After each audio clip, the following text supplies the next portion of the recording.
ناظرین، آج ہم آپ کو واقعہ سنانے والے ہیں۔ ایک حافظ قرآن لڑکی نے ایک سانپ کو پیدا کیا۔ جب یہ بات بستی والوں کو پتہ چلی تو سب کی چیخیں نکل گئیں۔ یہ دل دہلا دینے والا واقعہ دل تھام کے سنیے گا۔ محترم ناظرین، کہا جاتا ہے کہ ایک گاؤں تھا۔ اس گاؤں میں ہندو مسلمان دونوں رہا کرتے تھے۔ اس گاؤں میں ایک لڑکی تھی جو کہ حافظ قرآن تھی، بہت ہی نیک اور پاکیزہ تھی۔ اللہ پاک نے اس کو بہت ہی حسین اور جمیل بنایا تھا۔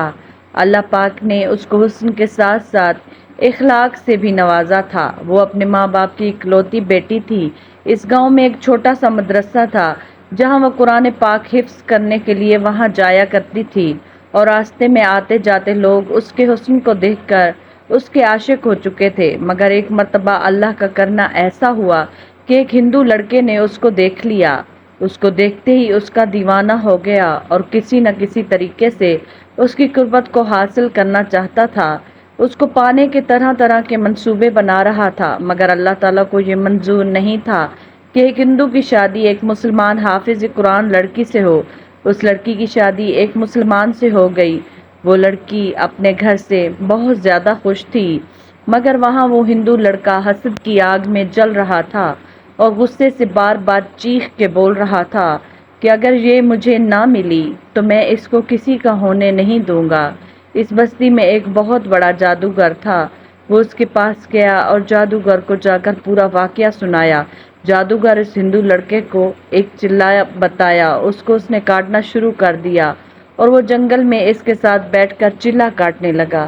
اب اس ہندو لڑکے نے ان دونوں میاں بیوی پر کالا جادو کرنا شروع کر دیا، اور آہستہ آہستہ اس لڑکی سے اس کا شوہر دور ہونا شروع ہو گیا۔ اس لڑکی کی شادی کو 6 سال ہو چکے تھے، مگر ابھی تک اولاد نہیں ہوئی تھی۔ ایک تو اللہ نے اس کو اولاد نہ دی، دوسرا اس کا شوہر اس سے دور ہو رہا تھا، اور وہ دن رات روتی رہتی اور اللہ تعالیٰ سے دعا کرتی۔ اور پھر ایک دن اس کے گھر میں ایک ملازمہ تھی، اس نے اس کو روحانی علاج کا کہا۔ وہ اپنا روحانی علاج کرانے لگی۔ اللہ پاک کی رحمت ہو گئی۔ اللہ پاک نے اس کو بہت ہی خوبصورت بیٹی سے نوازا۔ اس بیٹی کو پورا گھر بہت زیادہ پیار اور محبت کرتا تھا، لیکن اس بیٹی کا باپ اس بیٹی سے بہت کھینچا کھینچا رہتا تھا۔ وہ اپنی بچی کو دیکھنا بھی پسند نہیں کرتا تھا۔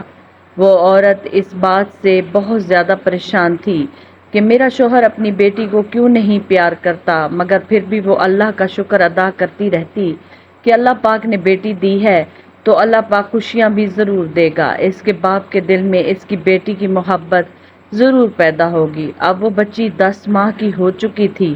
ایک مرتبہ اس کے گھر میں ایک اللہ کے دربار سے ایک فقیر آیا۔ اس فقیر نے اس لڑکی کے دروازے پر آواز لگائی کہ ہے کوئی اللہ کا نیک بندہ جو اس بھوکے فقیر کو کھانا کھلائے۔ جب اس نے یہ آواز سنی تو اس نے اپنے ملازم کو کہا کہ اس فقیر کو کھانا دے کر آؤ۔ جب وہ ملازم کھانا دینے کے لیے گیا تو اس فقیر نے کہا کہ مجھے تم سے نہیں، تمہارے گھر کی مالکن سے بھی ملنا ہے۔ ملازم نے جا کر اپنی مالکن کو بتایا تو وہ نہ جانے کیوں اس فقیر سے ملنے کے لیے دروازے پر آ گئی، حالانکہ وہ بہت ہی باپردہ لڑکی تھی۔ اس فقیر نے اس لڑکی کو کہا کہ بیٹی مجھے اپنے ہاتھوں سے کھانا دو۔ اس نے اپنے ملازم سے کھانا پکڑا اور اس فقیر کے آگے رکھ دیا۔ فقیر نے کہا کہ بیٹی مجھے پانی نہیں لا کر دو گی؟ اس لڑکی نے اپنے ملازم کو حکم دیا کہ پانی لے کر آؤ۔ ملازم نے پیتل کے بہت بڑے گلاس میں پانی لے کر آیا تھا۔ اس نے وہ پانی پکڑا اور اس فقیر کو دے دیا۔ جب فقیر نے اس گلاس میں دیکھا تو اس نے کہا اس پانی میں تو سانپ ہے۔ یہ عورت سن کر حیران ہوئی کہ یہ کیسے ہو سکتا ہے، پانی میں نے خود آپ کو پکڑایا تھا۔ اس فقیر نے کہا کہ بیٹی تمہارے اوپر کالا جادو کیا گیا ہے۔ یہ سن کر وہ لڑکی بہت حیران ہوئی اور کہنے لگی کہ میرے اوپر کوئی کالا جادو کیوں کرائے گا، میرا کوئی دشمن نہیں ہے۔ مگر وہ فقیر بار بار اس لڑکی کو بول رہا تھا کہ تم پر کالا جادو کیا گیا ہے تاکہ تیرے شوہر کو تجھ سے دور کیا جائے اور تیری کوئی اولاد نہ ہو۔ یہ سن کر وہ لڑکی ہنسنے لگی اور کہنے لگی ارے بابا، میں یہ تمہاری بات کیسے مان لوں؟ اللہ پاک نے تو مجھے اتنی خوبصورت بیٹی سے نوازا ہوا ہے، میں آپ کو اس بیٹی سے ملواتی، مگر اس وقت وہ سو رہی ہے۔ یہ سن کر اس فقیر نے کہا کہ بیٹی اندر جا کر دیکھو تجھے میری بات پر یقین آ جائے گا۔ تمہاری بیٹی سو نہیں رہی، وہ مر چکی ہے۔ جا کر دیکھو، تجھے میری بات پر یقین آ جائے گا۔ تمہاری بیٹی سو نہیں رہی، وہ مر چکی ہے۔ یہ سنتے ہی اس کے اوپر تو جیسے آسمان ہی گر پڑا۔ وہ دوڑتی ہوئی اندر گئی۔ اس نے جا کر دیکھا کہ اپنی بیٹی کو وہ سچ مچ مر چکی تھی۔ وہ روتی چیختی ہوئی دروازے پر دوڑتی آئی، مگر اس نے دیکھا کہ وہ فقیر تو وہاں موجود ہی نہیں تھا۔ اس نے فوراً اس ملازم کو کہا کہ جاؤ دیکھو کہ وہ فقیر کہاں گیا۔ اس کے ملازم نے اس فقیر کو بہت تلاش کیا، مگر وہ کہیں نہ ملا، کیونکہ حیران تھا ہر کوئی کہ یہ چھوٹی سی معصوم بچی کیسے مر گئی، اور وہ فقیر کون تھا جس نے اس بچی کے مرنے کی خبر دی۔ اس کی بیٹی کو مرے ہوئے 1 سال کا عرصہ ہو چکا تھا۔ اللہ پاک نے اس کو ایک اور بیٹی دی، اور وہ بیٹی اس بیٹی سے بھی زیادہ خوبصورت تھی، اور وہ کسی کو بھی اپنی بیٹی کو نہیں دیکھنے دیتی تھی، کیونکہ وہ ڈر چکی تھی کہ میں پہلے ہی ایک بیٹی کھو چکی ہوں۔ اگر اس بیٹی کو کچھ ہو گیا تو میرا کیا ہوگا؟ اب وہ بیٹی 3 سال کی ہو چکی تھی۔ اب وہ عورت بہت زیادہ خوش تھی، اور 3 سال بعد اس کے دروازے پر پھر وہی فقیر آیا، اور اس کی نوکرانی اس فقیر کو کھانا دینے لگی۔ اس نے اس فقیر کو پہچان لیا، اور وہ دوڑتی ہوئی اپنی مالکن کے پاس گئی۔ جا کر کہنے لگی کہ مالکن، وہی فقیر آیا ہے جس نے آپ کو پہلی بیٹی کے مر جانے کی خبر سنائی تھی۔ یہ سن کر تو وہ ڈر گئی اور جلدی سے اپنی بیٹی کے پاس گئی۔ اس نے دیکھا تو اس کی بیٹی صحیح سلامت سو رہی تھی۔ جب اس نے دیکھا کہ میری بیٹی سو رہی ہے، اس نے سکون کا سانس لیا اور اپنی ملازمہ کو کہنے لگی، جاؤ اس فقیر کو کھانا دے کر آؤ، رخصت کر دو۔ اس کی ملازمہ نے ایسے ہی کیا۔ جب اس نے کھانا دیا تو اس فقیر نے کھانا لیتے وقت کہا، اس گھر کی مالکن پر کالا جادو کیا گیا ہے، وہ میری کسی بات پر یقین نہیں کرتی۔ اس کو بتاؤ کہ وہ اپنا علاج کرائے۔ اس گھر کی کوئی بھی اولاد نہیں بچے گی، وہ لڑکی کبھی بھی ماں نہیں بن سکتی۔ اس ملازمہ نے یہ بات سن کر اپنی مالکن کو بتائی تو وہ زاروں قطار رونا شروع ہو گئی۔ اس ملازمہ نے اپنے مالک کو پیغام بھیجا۔ اس کا شوہر فوراً اسے گھوڑے پر بٹھا کر گھر آیا، اور وہ جیسے ہی گھوڑے سے اترا، اس گھوڑے نے عجیب و غریب حرکتیں شروع کر دیں۔ اس نے اپنے پاؤں سے اس گھر کے صحن میں زمین کو کھودنا شروع کر دیا۔ گھوڑے کی یہ حرکت تو ہر کوئی بڑی حیرانگی اور تعجب سے دیکھ رہا تھا، اور سوچ رہا تھا کہ اس گھوڑے کو کیا ہوا ہے، اور یہ اس طرح ہماری زمین میں گھر میں آخر اس ایک گھڑا کیوں نکال رہا ہے۔ ابھی یہ سب سوچ رہے تھے کہ اندر سے وہ بیٹی اٹھ کر بھاگتی ہوئی آئی۔ اس سے پہلے کہ اس کو کوئی پکڑتا، وہ فوراً سے ہی اس گڑھے میں گر گئی۔ جیسے ہی اس معصوم بچی کو نکالا گیا تو وہ مر چکی تھی۔ اس حادثے کے بعد اس عورت کو یقین ہو چکا تھا کہ وہ فقیر جو بھی کہہ رہا تھا صحیح کہہ رہا تھا۔ اس نے کسی بڑے عالم سے رابطہ کیا، اور اس علاج کے دوران ہی اس کو اللہ پاک نے ایک اور بیٹی سے نواز دیا۔ اب وہ اور اس کا شوہر ڈر رہے تھے کہ اگر ہماری اس بیٹی کو کچھ ہو گیا تو ہمارا کیا ہوگا، لیکن اس بیٹی کے ساتھ جو ہوا وہ پہلی 2 بیٹیوں سے بھی زیادہ خطرناک تھا، اور وہ اس طرح کہ اس کا شوہر اپنی بیٹی کو لے کر اور اپنی بیوی کو لے کر اس عامل کے پاس جا رہے تھے جہاں سے انہوں نے اپنا علاج کروایا۔ جنگل میں سے گزر رہے تھے کہ راستے میں ایک اڑتی ہوئی چیل آئی۔ اس بچی کو اس کی ماں سے وہ چیل چھین کر لے گئی، اور وہ آسمان کی طرف لے کر اڑتی جا رہی تھی۔ وہ دونوں بے بسی سے اپنی بیٹی کو دیکھ رہے تھے۔ اڑتے اڑتے چیل سے وہ بچی نیچے گر گئی، اور اتنی اونچائی سے وہ بچی نیچے گری تھی کہ بچی کو زمین پر گرنے کی دیر تھی کہ اس کے جسم کے ٹکڑے ٹکڑے ہو گئے۔ یہ دیکھ کر دونوں ماں باپ ایسے تڑپ رہے تھے کہ جیسے کوئی بچہ تڑپ رہا ہو۔ آخر ہماری بیٹی کو کون مار رہا ہے؟ ہماری بیٹیوں کو کیا ہو گیا ہے؟ اب وہ عورت بہت زیادہ روتی رہی۔ اپنی آنکھوں کے سامنے اس نے 3 بیٹیوں کو مرتے دیکھا۔ اس سے زیادہ ایک ماں کے لیے اور کیا صدمہ ہوگا۔ یہ ایک ماں کا تحمل اور اس کی برداشت تھی۔ وہ بڑے تحمل سے اللہ کے آگے سجدے کر رہی تھی، اللہ سے یہی دعا کر رہی تھی کہ یا اللہ، اس میں تیری کیا حکمت ہے؟ آخر میرا کون دشمن ہے؟ یہ راز کیوں نہیں کھل رہا؟ اس فقیر نے یہ تو بتایا تھا کہ اس کے اوپر کالا جادو ہو رہا ہے، مگر یہ نہیں بتایا تھا کہ اس کے اوپر کالا جادو کرنے والا کون ہے۔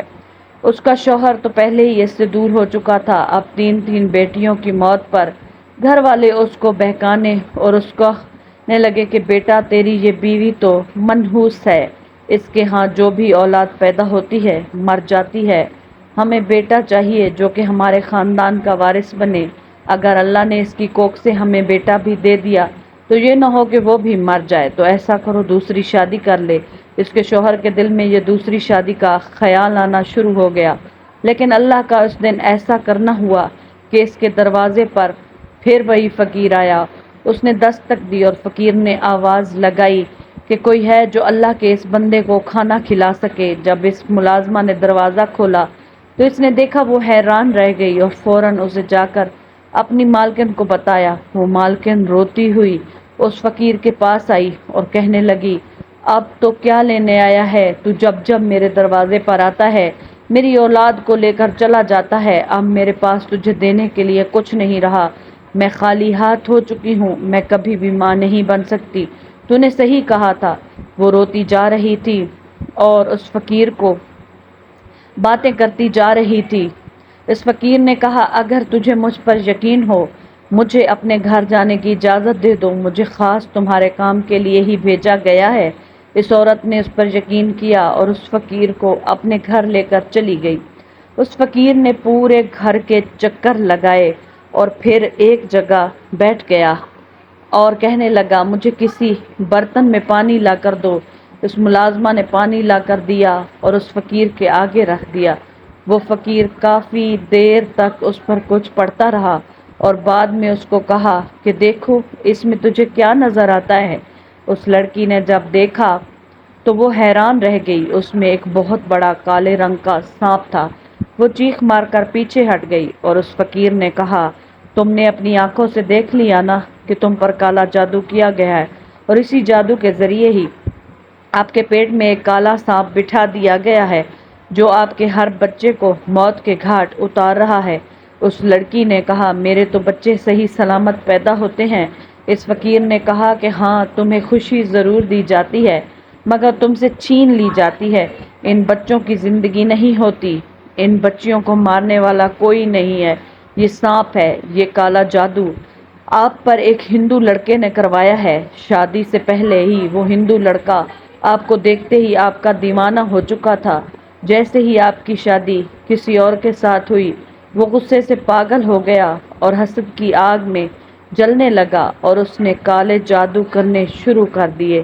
اس نے عامل کے پاس جا کر ایک بہت بڑا منتر سیکھا اور 40 دن تک اس کا چلہ کاٹتا رہا۔ اب ہر روز وہ آپ کے اور شوہر کے درمیان جدائی ڈالتا رہتا ہے اور اسی وجہ سے آپ کا شوہر آپ سے دور ہو گیا ہے۔ آپ سے بہت زیادہ محبت کرتا تھا مگر اس جادو کی وجہ سے آپ کا شوہر بھی آپ سے دور ہو گیا ہے، آپ سے نفرت کرنے لگا ہے۔ اس ہندو لڑکے نے آپ پر بہت ہی گندا عمل کیا ہے جس سے کبھی بھی آپ اپنے شوہر کو اولاد کا سکھ نہیں دے پاؤ گی۔ اگر تم چاہتی ہو کہ تمہاری اولاد زندہ رہے تو اس کے لیے تمہیں بہت ہی سخت مشکل سے گزرنا ہوگا۔ وہ لڑکی تو اللہ کی نیک بندی تھی، حافظ قرآن تھی، اس کے دل میں کبھی بھی یہ خیال نہ آیا کہ یہ کسی کے ساتھ برا کرے، اور پھر اس کے ساتھ کیوں برا ہو رہا تھا، وہ اللہ اس کا امتحان لے رہا تھا اور وہ یہی سوچتی رہتی تھی یا پھر کوئی اور اس کے پیچھے لگا ہوا ہے۔ اب جب اس کو پتہ چل چکا تھا کہ اس کا دشمن کون ہے تو وہ کہنے لگی کہ میں ہر مشکل سے گزرنے کے لیے تیار ہوں۔ اس فقیر نے کہا کہ سوچ لو، یہ بہت مشکل کام ہے۔ وہ کہنے لگی کہ میں تیار ہوں۔ اس فقیر نے کہا کہ اپنی اولاد کو بچانے کے لیے تمہیں اس سانپ کو پیدا کرنا ہوگا تاکہ جو بھی بچے اس کے بعد پیدا ہوں وہ محفوظ رہیں۔ پہلے تو وہ گھبرا گئی لیکن پھر اسے اللہ کی ذات پر بہت یقین تھا، اس لیے وہ یہ عجیب و غریب اور ناقابل برداشت کام کرنے کے لیے تیار ہو گئی۔ فقیر نے اس لڑکی کو کچھ عمل بتائے جو کہ اس نے اسی رات خاموشی سے کرنے تھے۔ جب اس کا شوہر آیا تو اس نے پوری بات اپنے شوہر کو بتائی۔ وہ کہنے لگا کہ تمہیں یقین ہے کہ وہ فقیر سچ بول رہا ہے، تو اولاد کی خاطر اتنا خطرہ کیوں مول لے رہی ہو؟ ایک سانپ کو اپنے پیٹ میں کیوں پالنا چاہتی ہو؟ اس لڑکی نے کہا، آج تک جو کچھ بھی ہوا، اس فقیر نے جو کہا وہ سچ ہے اور سب تمہارے سامنے ہے، اور تمہارے دل میں بھی میرے لیے اس شخص نے نفرت پیدا کی ہے۔ میں یہ عمل کر کے رہوں گی، چاہے اس کے لیے مجھے کچھ بھی کرنا پڑے۔ اور فقیر نے مجھے کہا تھا کہ یہ سانپ تمہارے پیٹ کے اندر موجود ہے، اور اس نے کہا تھا کہ جیسے ہی تم اس سے محبت کا اظہار کرو گی، یہ میرا بیٹا ہے اور میں اس کو پیدا کرنا چاہتی ہوں، اور یہ پھر پڑھنا شروع ہو جائے گا۔ مطلب یہ کہ کسی بھی طریقے سے مجھے سانپ کو اپنے پیٹ سے نکالنا ہوگا۔ اس فقیر نے اس کو کچھ وظائف بھی بتائے تھے جو کہ بغیر کسی سے بات چیت کیے ہوئے رات کی تاریکی میں تنہا بیٹھ کر کرنے تھے۔ اب اس لڑکی نے اس سانپ کو بڑے ہی محبت سے یہ بات کہی کہ میں تیری ماں ہوں اور تجھے پیدا کرنا چاہتی ہوں اور اس دنیا میں لے کر آنا چاہتی ہوں۔ یہ بات سانپ نے سن لی اور وہ بڑھنا شروع ہو گیا، اور اس نے ایک دائی کو اپنا سارا واقعہ بتایا اور پوری بات اچھے سے سمجھا دی کہ میرے ہاں جو بچہ پیدا ہوگا وہ کوئی عام بچہ نہیں ہوگا، ایک سانپ ہوگا۔ جیسے ہی وقت آیا اور اس نے ایک سانپ کو جنم دیا، مگر وہ اپنے وظائف اسی طرح جاری رکھے ہوئے تھی، اس لیے وہ سانپ مردہ پیدا ہوا۔ وہ سانپ اکیلا نہیں تھا، اس کے ساتھ ایک بیٹا بھی پیدا ہوا تھا جس کا رنگ نیلا تھا۔ اس کا بیٹا اپنی پیدائش سے تھوڑی دیر بعد ہی مر گیا۔ ایک ماں کے لیے اس سے زیادہ تکلیف دہ بات کیا ہوگی کہ وہ اپنی آنکھوں کے سامنے اپنی تین بیٹیاں اور ایک بیٹا مرتے ہوئے دیکھ چکی تھی، لیکن وہ سانپ کو اپنے سامنے دیکھ کر سچ میں حیران تھی کہ کس طرح اس نے اتنے بڑے سانپ کو اپنے پیٹ میں پالا اور اس کو پیدا کیا۔ اب یہ اللہ ہی اس کی منزل کو آسان کر سکتا تھا۔ اس واقعے کو ٹھیک 1 سال بعد اللہ تعالیٰ نے اس کو بہت ہی خوبصورت بیٹے سے نوازا۔ وہ فقیر اس کے دروازے پر پھر آیا اور اس نے صدا لگائی۔ وہ دوڑتی ہوئی دروازے پر آئی اور کہنے لگی، بابا مجھے پھر کوئی بری خبر سنانے کے لیے تو نہیں آئے؟ اگر اب میرے ساتھ کچھ برا ہوا، شاید میں برداشت نہ کر سکوں اور مر جاؤں۔ میں تو اپنے بیٹے کے لیے ہمیشہ اس کی صحت مند اور اس کی زندگی کی دعائیں مانگتی رہتی ہوں، اللہ کے آگے گڑ گڑاتی رہتی ہوں کہ اللہ میرے بیٹے کو زندگی دے۔ اس فقیر نے کہا کہ بیٹی، میں تجھے بری خبر نہیں بلکہ ایک اچھی خبر سنانے کے لیے آیا ہوں۔ وہ ہندو لڑکا پھر سے تمہارے اوپر کالا جادو کر رہا تھا، مگر ایک کالے ناگ نے اس کو ڈس لیا اور اس کے ساتھ جو عامل تھا اس کو بھی ڈس لیا۔ یہ سب جادو سکھانے والے کا کام تھا، اس کو بھی ڈس لیا اور وہیں وہ دونوں مر گئے۔ اس طرح اللہ پاک نے تمہارے دشمنوں کو موت کے گھاٹ اتار دیا اور اللہ پاک نے تمہارے اوپر کرم کر دیا۔ اللہ پاک تمہارے بیٹے کو زندگی دے گا اور تم ہنسی خوشی زندگی گزارو گے، اور تم اور تمہارا بیٹا ہی اس جائیداد کا واحد وارث بنے گا۔ یوں ایک حافظ قرآن لڑکی اب اللہ کا شکر ادا کرنے لگی اور اپنی زندگی ہنسی خوشی گزارنے لگی۔ اگر اللہ تعالیٰ پر انسان کا یقین ہو تو پھر اللہ پاک اس کی ہر مشکل کو حل کر دیتا ہے۔ سبحان اللہ۔ آخر میں اللہ پاک سے دعا ہے کہ اللہ پاک ہمیں تمام مشکلات اور پریشانیوں سے دور رکھے، آمین۔